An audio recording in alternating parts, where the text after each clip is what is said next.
Muito boa tarde, queridos amigos e amigas do Grupo Espírita Paulo de Tarso. Hoje estamos aqui para conversar sobre parábolas de Jesus. Norma, essa parábola do joio e do trigo, ela é bem atual, não é? Muito atual. Jesus falou naquela época, mas a correspondência do ensinamento dela para os dias que a gente está vivendo é muito atual, né? Qual é a semelhança que você vê entre... Nós estamos num período de transição planetária, né, Paulinho? Então, vai se confirmando o que a sabedoria do Mestre já sinalizou lá há 2023 anos atrás, da separação daqueles que vibram no bem, no amor, daqueles que persistem, né, em vibrar ao contrário dessa onda de equilíbrio que nos faz sintonizar com as leis cósmicas do nosso Pai Maior. E será que depois dessa separação do joio e do trigo, a gente finalmente vai virar um mundo de regeneração? Ou só vai ser um mundo de provas e expiações melhorzinho, um degrau a mais? Qual é a tua opinião? Eu acredito que, feita toda a separação do joio e do trigo, mas isso é um processo lento e gradual, não é? Até que atinjamos essa condição de mundo de regeneração. Não é de repente. Estamos em transição, mas iremos até quando? 2050? É um processo, né? É um processo. É muito tempo pela frente. Estamos a caminho. Bom, parábolas, né? Parábola vem do grego, da palavra grega, que quer dizer, é um conto, uma semelhança, né, que se faz com fatos da vida real. Para quem está nos ouvindo, no Antigo Testamento, ou Primeiro Testamento, só existem duas parábolas, aqueles livros todos dos profetas, da Torá, enquanto que Jesus contou mais de 30 parábolas. E isso significou também uma nova forma de ensinar de Jesus. Porque na antiguidade as coisas eram, no tempo de Moisés, né, e dos profetas, todos os livros que a gente vê, né, do Primeiro Testamento, não ensina sobre o mundo espiritual. Ensina sobre conquista, sobre fé, sobre batalhas, guerras, são livros históricos também, mas Jesus vem nos introduzir o conhecimento sobre o mundo espiritual, para um povo, sobre a vida no mundo espiritual, como chegar a ela, quais eram as virtudes, né, que se deveria ter para atingir esse mundo espiritual, e era necessário esse ensinamento aos poucos. Por quê? Porque os judeus tinham uma influência muito grande da questão da força, do poder, né, do reino, né, de todas essas questões muito ligadas ao mundo material. Então, era necessário que houvesse uma separação lenta e gradual para não haver uma ruptura e para que esses irmãos, né, que estavam encarnados naquela ocasião pudessem ter um entendimento aos poucos, à medida que o conhecimento fosse surgindo. A gente vê com o próprio Espiritismo, com a própria doutrina dos Espíritos, ainda não foram esclarecidos todos os pontos, né? Que dirá Jesus. Então, Jesus foi muito sábio, né? quando introduziu essa forma didática, né, de ensinar sobre o mundo espiritual, sobre as virtudes, utilizando-se de parábolas. E ele sempre fazia comparações com as coisas do dia a dia, né? A agricultura, a pesca, as moedas, as figuras da ocasião do povo, o dinheiro, a figura do imperador, na parábola dos talentos, né? a dracma lá que estava gravada. Então, Jesus procurava falar não uma linguagem rasa, não uma linguagem superficial, mas uma linguagem que o povo pudesse entendê-lo, que o povo pudesse compreender as suas palavras, para que não houvesse dúvida com relação ao que ele estava ensinando. E eram histórias muito bonitas, algumas muito diretas, muito simples. Nem todos os evangelistas registraram todas as parábolas. Mateus registrou algumas, Marcos registrou outras, Lucas, as parábolas que ele registrou, ele pegou dos diálogos dele com Maria, com João, e assim foram se formando as parábolas que a gente tem hoje dentro dos ensinamentos de Jesus, que nem todas são estudadas no Evangelho segundo o Espiritismo, daí esse trabalho para a gente complementar, né, essa forma de ensino tão importante que foram as parábolas de Jesus. Vamos lá, parábola do joio e do trigo. O reino dos céus, disse o Cristo, é semelhante a um homem que semeou boa semente no seu campo. Mas, enquanto os servos dormiam, veio um inimigo dele, semeou o joio no meio do trigo e retirou-se. Quando a erva cresceu e deu fruto, então apareceu também o joio. Chegando os servos ao dono do campo, disseram-lhe: Senhor, não semeaste boa semente no teu campo? De onde, pois, vem o joio? E ele lhes disse: Homem inimigo é que fez isso. Os servos continuaram: Queres, então, que o arranquemos?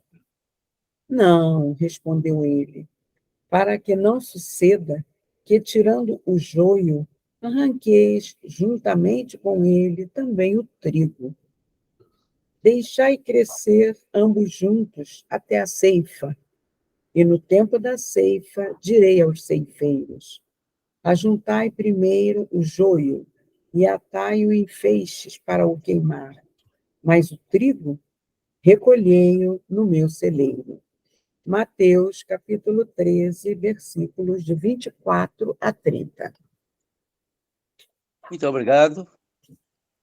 Boa tarde a todos. Vamos juntos estudar esta parábola, essa bela parábola do joio e trigo. Nós vamos examinar aqui a parte da estrutura que levou Jesus a elaborar a parábola. O local. À beira-mar, Jesus num barco. Público que Jesus falava. O povão e discípulos. Antecedentes, isto é, momento histórico. É o momento sociopolítico da Palestina, um ambiente fervilhante, muito complicado. E vamos ver na parábola a simbologia que Jesus usou para essa belíssima citação aí. A parábola é sobre o reino dos céus. O que a dona Norma falou, vamos entender isso de modo mais sintético. Um homem plantou uma boa semente e veio o inimigo sorrateiramente e colocou o joio lá na plantação. Crescem juntos o joio e o trigo. Um agricultor chegou e comunicou ao proprietário: olha, aconteceu isso assim, assim, como é que vamos ficar? Colocar o joio no meio do trigo. O proprietário, com muita segurança, respondeu: não arranque ainda, pois isso pode prejudicar o trigo, e instruiu corajosamente: aguarde o amadurecimento para melhor identificação das duas ervas. O joio será então atado em feixes para queimar, e o trigo será recolhido ao celeiro. Aí está, modo simples, a parábola montada. A simbologia da parábola. O inimigo da semente aí, de lá é o diabo. Diabo é uma expressão meio forte. O inimigo é a escuridão. O tempo de ceifa. Fim dos tempos. Nós estamos vivendo isso. Quem são os ceifadores? Quem serão os ceifadores? Os anjos, isto é, os senhores do karma, é que vão fazer essa limpeza aí.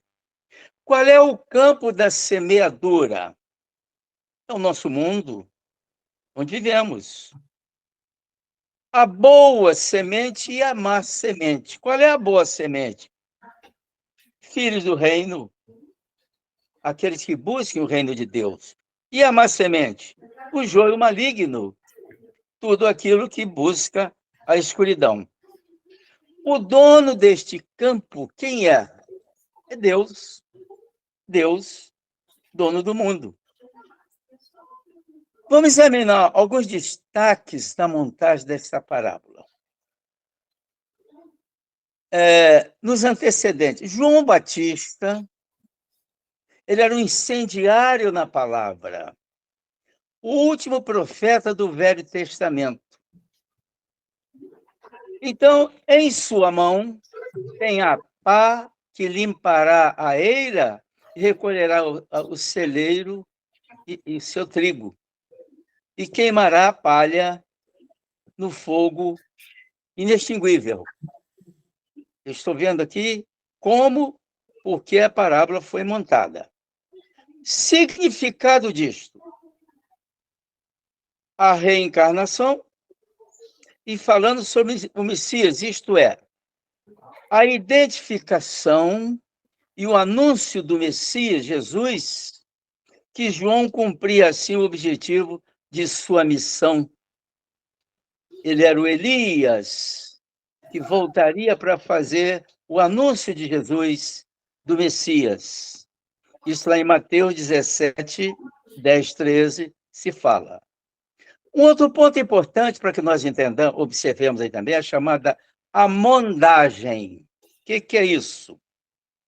Uma atividade agrícola de arrancar a erva daninha, muito comum e prejudicial ao plantio de cereais. Então, esse verbo mondar é arrancar ervas daninhas que prejudicam os cereais. Isso era muito comum naquela época de Jesus. Havia realmente esta profissão de mondagem. Essa história de espalhar o joio no meio do trigo era uma ação habitual no Oriente. Litígio entre vizinhos, motivo de conflitos, vingança, ciúme, inveja, deliberadamente se mandava fazer isto. Isso não era um acaso, não. É deliberado. Delito praticado na calada da noite com os lavradores dormindo. Os tribunais da Índia, Irlanda, Roma e Palestina viam cheios dessas questões de luta do joio e o trigo, que era um barril de pólvora naqueles processos jurídicos. Era muito comum isto, portanto, a parábola que Jesus elaborou era bastante conhecido o tema, o porquê. Vamos examinar aqui agora o problema do texto. destaque do texto. A ideia do mal, o inimigo, o joio. Ora, quem se compraz em cultivar ervas daninhas, parasitas? Que deliberação esquisita é essa de plantar coisas destruidoras para atrapalhar os vizinhos? Que motivação é esta? Como investir o tempo com a inteligência, a vontade, o livre-arbítrio, com vingança, covardia? Tudo isso na calada da noite? Lembremos-nos que o patrão surpreendeu. Não, não arranque joio, não. Deixa crescer juntos. Por quê? Enquanto os agricultores percebiam esse erro, esta falha humana, mas o patrão assimilou isso. Não, não arranca, não. Deixa isso crescer.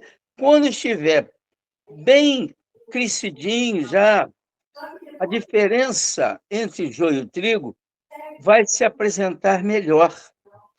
Os dois cereais, quando amadurecidos, vão mostrar melhor essa diferença. Então, o joio, o mal. É a narrativa que se comenta do joio, erva daninha. Joio tem também um termo chamado aí de cisânia, ou cisania.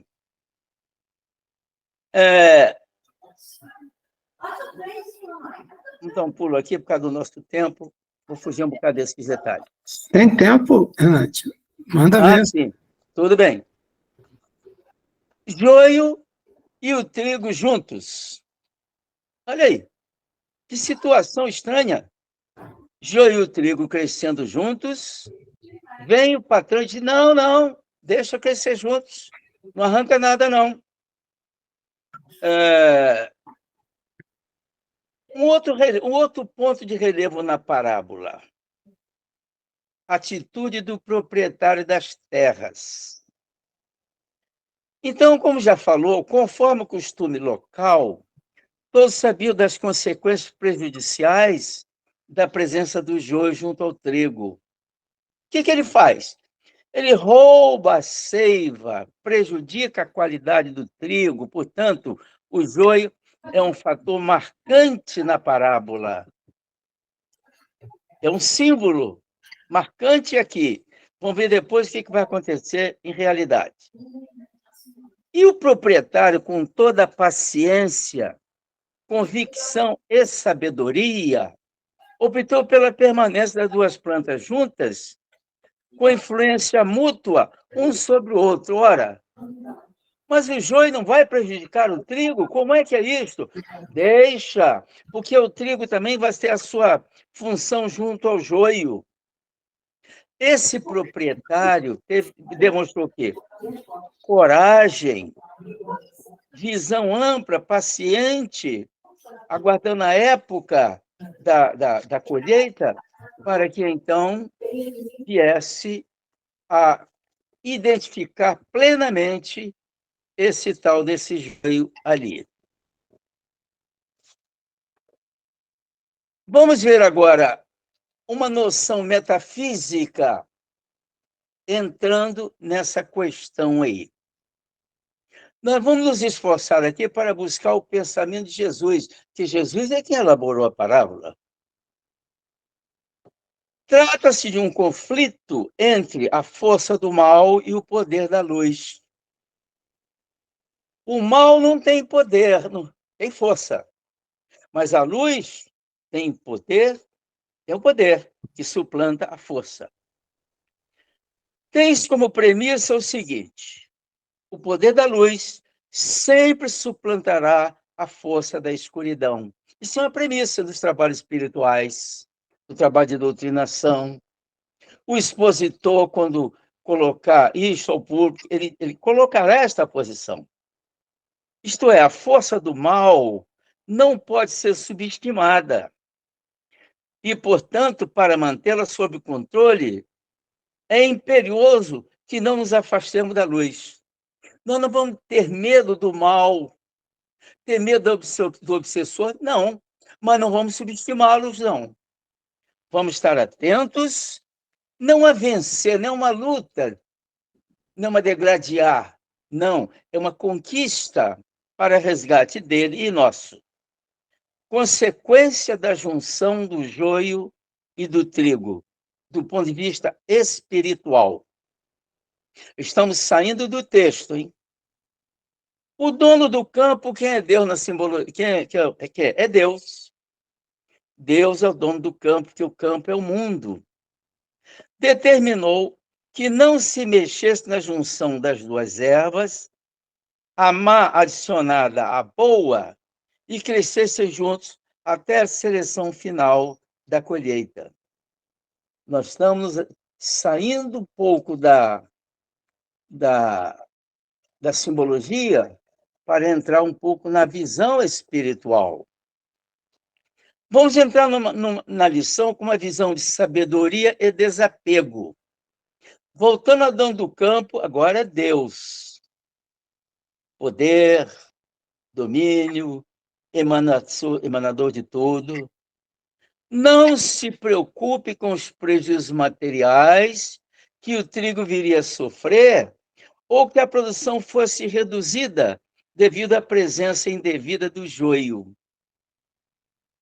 Assim Deus permitiu. Permitiu o quê? Nós estamos agora chegando em espírito e verdade, retratar a forma como Deus criou. Não é criou, não, segundo um autor que não me lembro agora, né? Quem cria é o homem, Deus cria, o verbo é criar. O homem cocria. Foi Humberto Roden que apresentou esse detalhe aí. Mas vamos em frente. A forma como Deus criou e povoou os mundos materiais, permitindo a vivência comum entre bons e maus. Não houve seleção inicial. Evoluídos e involuídos, produtivos e improdutivos, santos, poucos, pecadores, muitos. Vibrações diametralmente opostas, com o intuito da mútua influência, isto é, o mal vai influenciar o bem? Não vai. Ele vai tumultuar um pouco, mas e o bem? Vai influenciar o mal? Vai. Vai porque o bem é a luz. A luz incide na escuridão. E a escuridão não chega a atrapalhar a luz. Portanto, Deus não aprova o pecado, o erro, mas ama muito o pecador. Deus resgatará todos os seus filhos, que são do semeador da boa semente. Quem era o semeador? Jesus. Então, Jesus é o semeador que cuidou e cuida ainda desse campo de batalha que é aqui, onde estamos. Vamos ver as ferramentas que o Pai nos dotou. Agora é com a gente, conosco. Deus nos criou simples e inocentes, com todo o potencial e os recursos apropriados, para que cada individualidade pudesse realizar sua evolução do bruto ao anjo. Deus não vai atuar para mim. Jesus não vai fazer o meu trabalho, o seu trabalho, não. Ele vai dar lições, vai dar luz, um encaminhamento, mas nós é que vamos ter que agir. Atuam juntos as leis, livre-arbítrio e determinismo divino. Isto é, livre-arbítrio, você faz o que você quiser, mas tem um limite. Determinismo divino, todos serão salvos. Como? Mais adiante nós veremos isso. Cabe a cada um a escolha do caminho, do tempo e da velocidade para a sua evolução. Deus fez mais, imprimiu a sua marca, seu DNA, nos corações e mentes de cada criatura. Que criaturas somos nós em relação a Deus? Filhos, herdeiros, substância. O Pai nos concedeu também responsabilidades, a lei de Deus que nós temos que cumprir, e as potencialidades a desenvolver. Quais são elas? Livre-arbítrio, vontade, inteligência, raciocínio, sentimento de amor. Tudo isto é com cada um de nós. Ninguém vai fazer isso por nós. Mas Jesus, como o caminho, verdade e vida, trouxe a lição para nós. Vamos examinar aqui agora o clímax desta parábola. Está no versículo 30. Destinação pós-seleção. A ordem de tolerância máxima de crescimento juntos, o joio prejudicial e o trigo bom e limpo, mas vão crescer juntos. Isso é uma ordem. E a separação virá com a colheita. Que colheita? Espiritual. Assim como foi dada a ordem lá do proprietário, não deixe que junto, depois na colheita haverá separação do joio e trigo. A mesma coisa aqui no espiritual. Haverá separação do homem e espíritos após a convivência comum, com oportunidades de ajuda mútua. Cada grupo pode aproveitar ou não ensinamentos que lhes foram proporcionados. E então vem a destinação. Quem aproveitar, quem aproveitou, obteve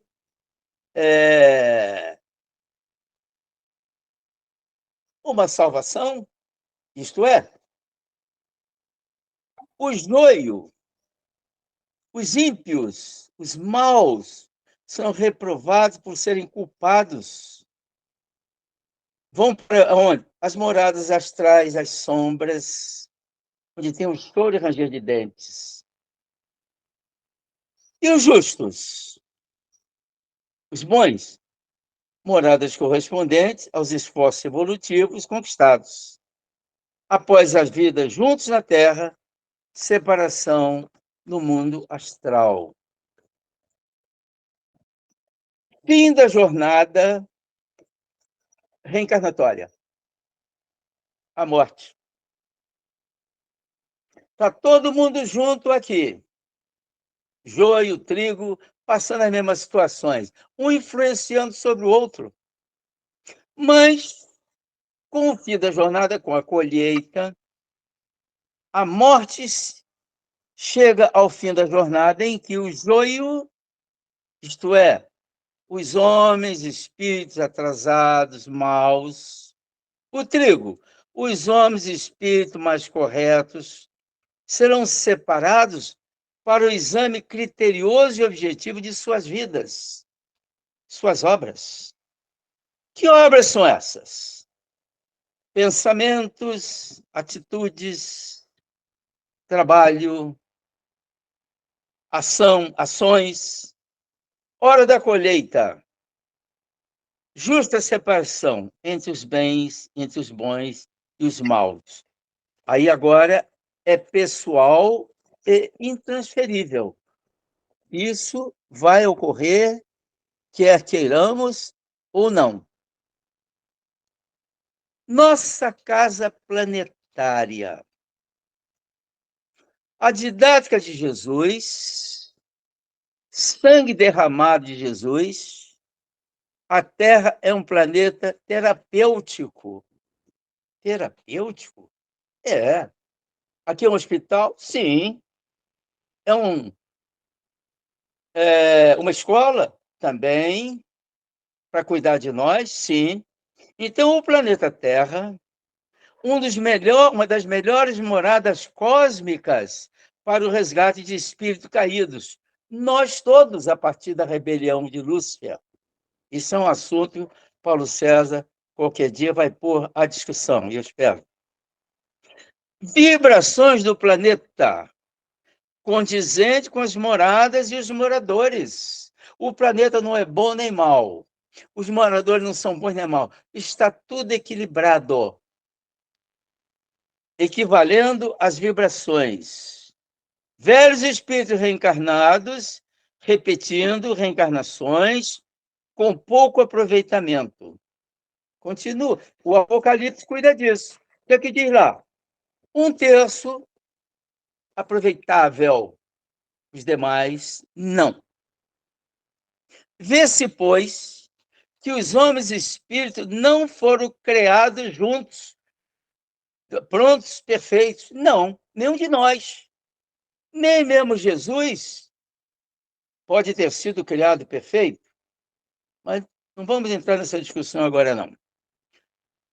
Nós não somos perfeitos, mas somos perfectíveis, isto é, evolutivos, avançando, melhorando, cai, levanta. Deus creia, que é do verbo criar, incessantemente.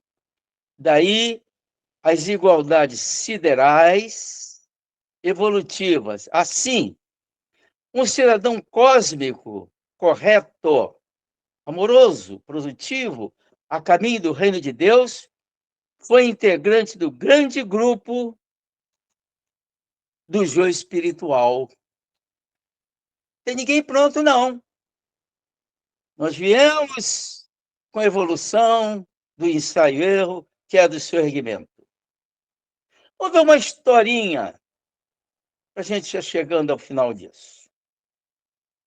O padre é catequista. O padre acabou lá as suas lições, a missa, etc. e tal. Agora, meus irmãos, nós vamos ver aqui a separação de joio e trigo. Os bons para o céu, os maus para o inferno, inapelável. É catequista, mas padre, Deus é bom, Deus vai mandar todo mundo para o inferno, assim? Não é Deus que manda, é a lei que manda. Aí a catequista falou, padre, olha aqui, lá em casa a gente é pobre, tem as coisinhas lá na cozinha, a panela velha, não joga fora a panela, a gente manda consertar. A louça rachou, a gente manda cola, fica bonitinho aqui. A gente aproveita, não joga nada fora, padre. O padre ficou meio perplexo. Quer dizer, Deus não vai jogar ninguém fora, porque na casa dessa menina, e na minha também, muita coisa que a gente conserta. E ainda o senador. O senador, isso é a historinha, né? O senador veio de uma festa espetacular, discurso para lá, discurso para cá, ele foi homenageado pelos seus feitos, muito bem. Aí foi a escolha que ele fez entre o céu e o inferno. Então ele vai começar pelo inferno. Mas chegou uma... Que festa é essa? Iluminosa, animadíssimo.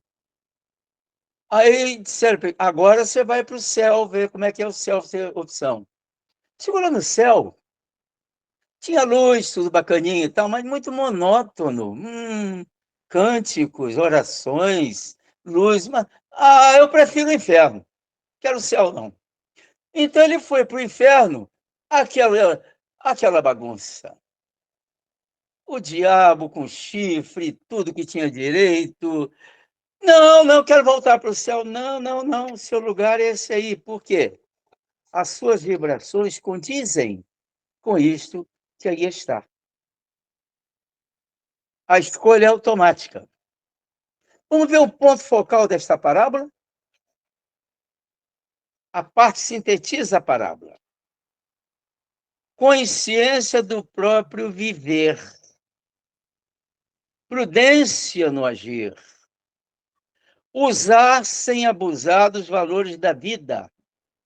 Saber que contas nos serão pedidas de cada obra realizada que nos foi concedido.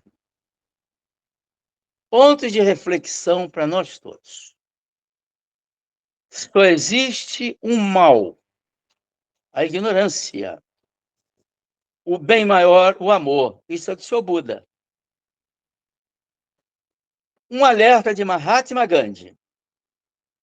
Quando o homem atinge a plenitude do amor, neutraliza o ódio de milhões. Agora, do apóstolo Pedro. Uma virtude cobre multidão de pecados. De joio a trigo. Como é que do joio passa-se ao trigo? Ora, pergunta ao Paulo, ele sabe muito bem, não é ser Paulo aí não. Paulo de Tarso, ele foi joio. Transformou-se em trigo, sendo Paulo. Maria Madalena, ao sair da vida errante, para a Santa Maria Madalena. Então, esta parábola, ela, sintetizando aqui, uma passadinha no Livro dos Espíritos, é sempre útil. Mal maior que o bem. Diz lá, enquanto os bons forem tímidos, os maus se sobressairão pela audácia. Aí vem lá, proposta. Sede simples como as pombas e diligentes e ágeis como a serpente. Confronto da luz e da sombra. A maldade tem força, a sombra tem força, mas a bondade e o amor têm o poder. E o poder é igual ou maior do que a sombra. Bom, é o que eu pude apresentar para esta parábola, meio apressado, e estou à disposição para alguma pergunta que venha surgir, ou queiram complementá-la naquilo que couber. Muito obrigado. Fernandes, no finalzinho da parábola, você falou que o deixar e crescer, e na hora da ceifa, todos serão ajuntados, né? E Sim, serão queimados no fogo, né? sim. O joio poderia representar, isso tudo são metáforas, né? As virtudes que o espírito humano tem, o, o trigo representa as virtudes, o joio, os vícios, e esse fogo, né? Ao invés de ser o fogo do inferno, né? Como você até brincou, né? Muitas pessoas pensam, ser o fogo da transformação que leva o espírito a mudar, como os exemplos que você deu aí de Maria Madalena, de Paulo, apóstolo. Sim, mas o recurso é a lei. Deus não vai nos carregar no colo, que Deus deu a lei. Quais são as leis? A lei de reencarnação, a dor, o sofrimento, a compensação pelo amor e pela bondade. Nós temos quantas vidas? Tantas vidas quanto precisemos. Se eu sou errante, criminoso, prostituta, etc. e tal, Deus vai me jogar fora, vai me mandar para o inferno? Não. Vai me fazer reencarnar com as dores, com as dificuldades, para que eu sinta a necessidade de uma consciência, de mudar a consciência. Então, a dor, o amor é a salvação. Mas a dor não é castigo, a dor é remédio. Depende de saber quando é que nós vamos entender que a dor é o remédio. Eu, por exemplo, nessa vida, não vou detalhar, eu passei situações estranhas. Eu tinha tudo e perdi tudo. Olha aí.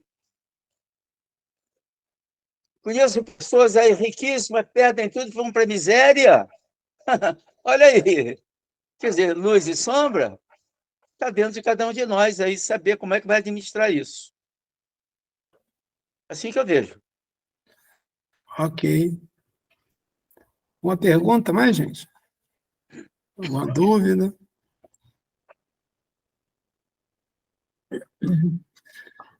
Fernandes, essa frase inicial que Jesus normalmente usava, né? O reino de Deus é semelhante. O que Jesus queria colocar com isso? Porque Jesus foi muito claro, isso me assustou muito até eu entender. Você é Deus. Sai Baba chegou e falou para as pessoas, você é Deus.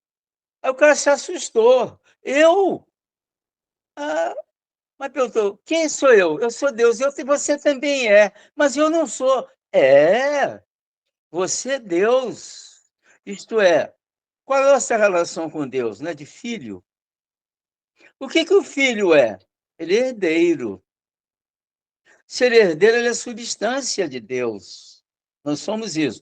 Agora, temporariamente, nós somos joio. Repito, nós aqui desse planeta, notadamente a partir da rebelião de Lúcifer, que foi terrível aquilo, nós participamos desta rebelião, era para ser queimado, mas Jesus veio aqui, não, vamos dar um tempo, deixa a gente sofrendo aí. Jesus que é o nosso guardião aqui, ele tem paciência conosco, mas o arcanjo Miguel queria botar para quebrar. Libera esses caras lá para uma morada, mas Jesus não, dá um jeitinho aí. Jesus fez, com a má comparação, com aquela empregada lá do doutor, não, do padre. Não, padre, deixa, vamos consertar isso tem conserto. Então, nós temos conserto. Agora, ninguém vai cuidar de nós de uma maneira individualizada. Não. Temos a lei, o livre-arbítrio, que determina a vontade de mudar. Nossos corações têm lugar para o ódio? Tem, mas tem o amor. Lá no ventrículo esquerdo está lá o átomo luz. É o centro do amor. É luz, N-O-U-S. Todos temos. Quando despertar para isto, aí vamos fazer, imitar Chico Xavier, imitar a Irmã Dulce, fazer igual a ele não dá ainda. Né? É isso, seu Paulo. Pode uma última? Pode, eu estou à sua disposição. Se eu não souber, eu transfiro para você. Olha, a parábola aqui nos diz que o homem semeou boa semente no meu campo. Enquanto os homens dormiam, veio o inimigo e semeou o joio. Qual o significado para você desse dormir e deixar que o joio em nós cresça, nasça e seja plantado? Bom, a parábola é uma simbologia, aí é literal. Estava dormindo? Sim. Porque se for de dia, está lá o guardião, o homem tomando conta do sítio, você não se vai colocar maldade, não vai se semear uma má semente, né? Então, de noite, quando está todo mundo dormindo, chega-se sorrateiramente e se faz essa maldade. Bom, isso é uma simbologia, é o literal. Nós todos nós aqui nesse planeta, somos atores. Só estão tocando com. Vou dizer que eu não posso atender, só isso, um bocadinho só. Um minutinho só. Tá bom? Um minutinho só. Meu amigo, eu não posso atendê-lo agora, que eu estou aqui numa palestra, tá bom? Quem é que está aí? Só dizer o nome, por favor. E pode me dar 2 minutos aí, por favor, que eu estou terminando uma palestra? Por favor, desculpe-me. Trouxeram leite, tudo aqui. Cristina não pode me deixar sozinho aqui, não. Voltando aí, desculpe, onde é que eu estava aqui? Ah, meu Deus. Onde é que eu estava, Paulo? Estava falando quando estava dormindo. Então, o que é o dormir aqui? A nossa ignorância, a nossa capacidade, nosso desinteresse, nossa incapacidade de estarmos atentos é o nosso sono. É um sono material, não é um sono virtual. A nossa indiferença, nós somos indiferentes muitas vezes. Não é ninguém é maldoso, não é maldade, é ignorância. O mal é ignorância. Ninguém rouba por. Não, é nossa ignorância. Aí voltemos lá. A consciência, a dor, o despertar, tudo isso nos leva a. O que nós estamos fazendo aqui nesse momento agora? Nós estamos aqui agora, nesse momento, burilando um pouco nossas consciências, aprendendo um pouco mais e melhor para servirmos mais e melhor. E que sejam o grande trigo desenvolvido e cada um de nós seja o trigo em nossas casas, onde estivermos, em nossos pensamentos, nossas atitudes, onde quer que estejamos, lembremos-nos, nós não seremos perfeitos, não, mas perfectíveis, sempre fazendo as devidas correções. Muito obrigado, boa tarde, boa noite para todos.